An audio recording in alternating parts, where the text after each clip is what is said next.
Hi, my name is John Stockwell. I am majoring in business and I am responsible for the financial parts of this ethics case.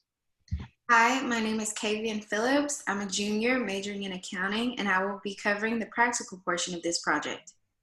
Hello, my name is Ricardo Romero. I am a junior majoring in accounting and finance, and I will handle the practical portion of this project. Hi, my name is Melanie Troches. I'm a sophomore majoring in supply chain management, and I'll be covering the personal part of this project. Hello, my name is Cameron Kaysen. I am a junior majoring in marketing, and I handle the personal research. Hi, my name is Caitlin Vaughn. I am a junior majoring in marketing, and I will be covering the philosophical portion of this presentation. Hi, my name is Abdullah Imtiaz. I'm a sophomore majoring in supply chain, and I will be covering the philosophical portion. Hi, my name is Robert Lyon. I'm a junior majoring in management, and I'll be covering the legal portion of this project. We are case group number 42, and we will be covering our for-profit hospitals ethical.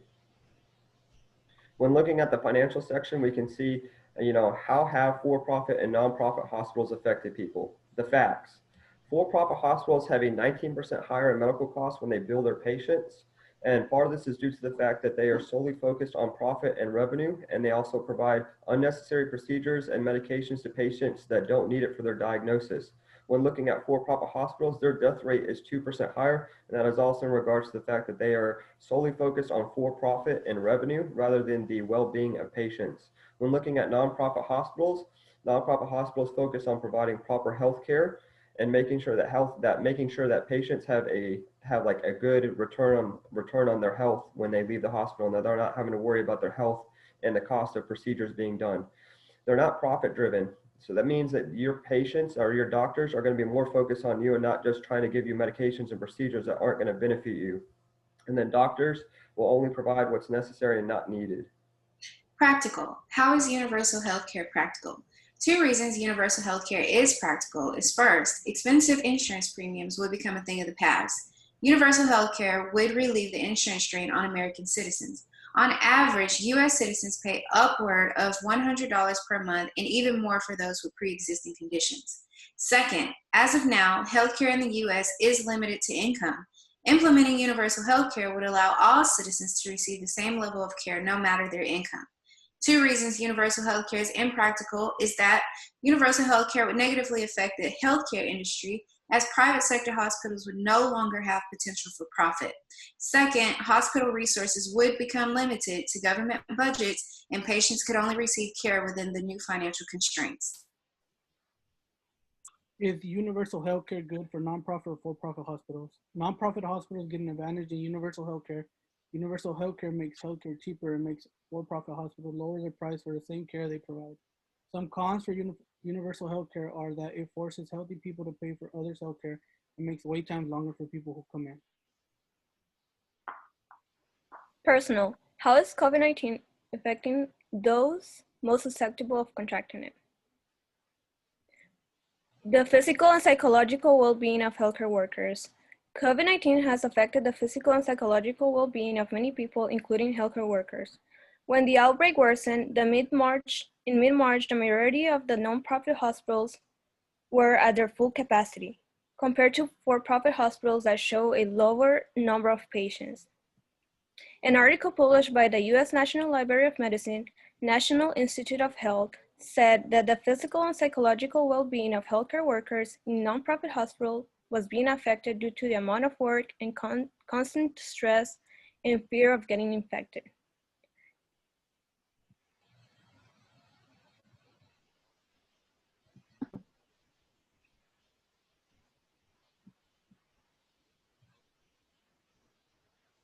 How COVID-19 is affecting the well-being of Generation X. COVID-19 has affected everyone in every way possible, but Generation X are more likely than other generations to feel and have a more significant impact on many levels. Healthcare costs are something that Generation X fears the most about when retiring, especially now more than ever, considering it is something that many Gen Xers need to start preparing for. According to the Nationwide Retirement Institute's 9th Annual Consumer Survey, 77% of Generation X are concerned that their health care will skyrocket once they reach retirement.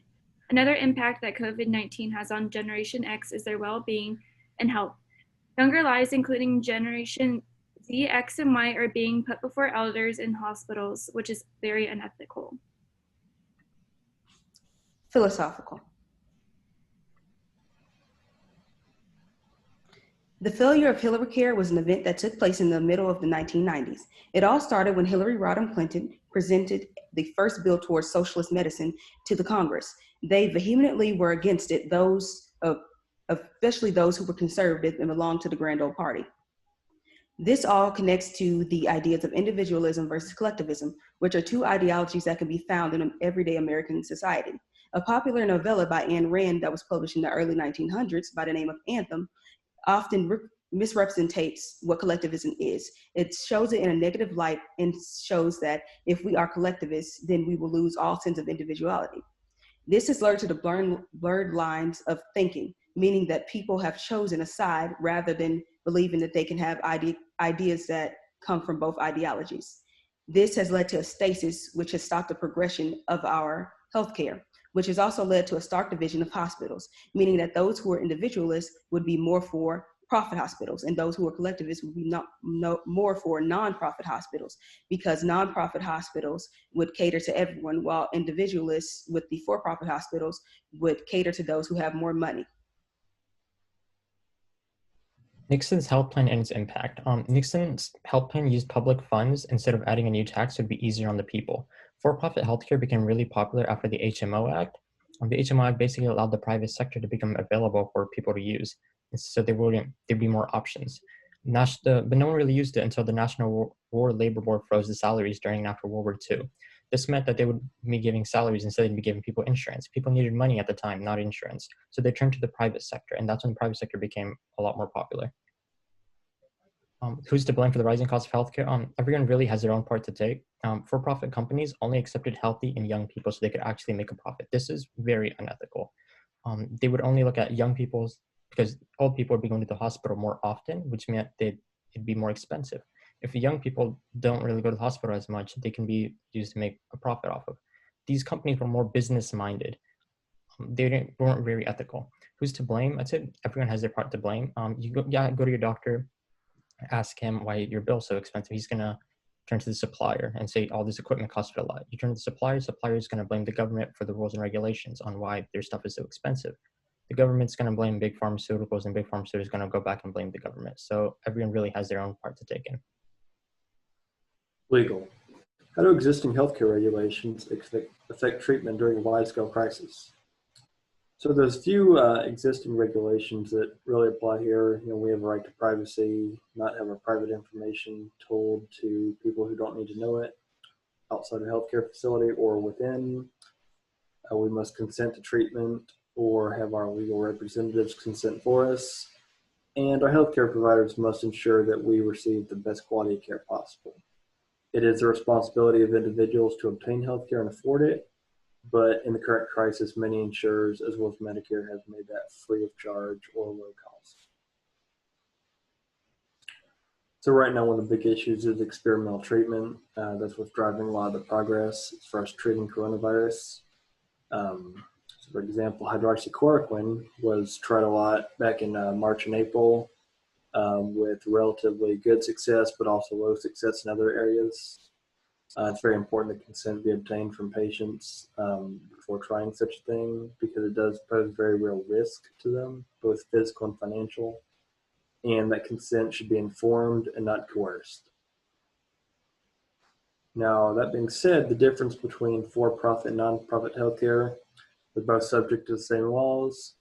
For-profit, though, has to be very careful not to let financial incentive overrule the obligation to ensure good patient care.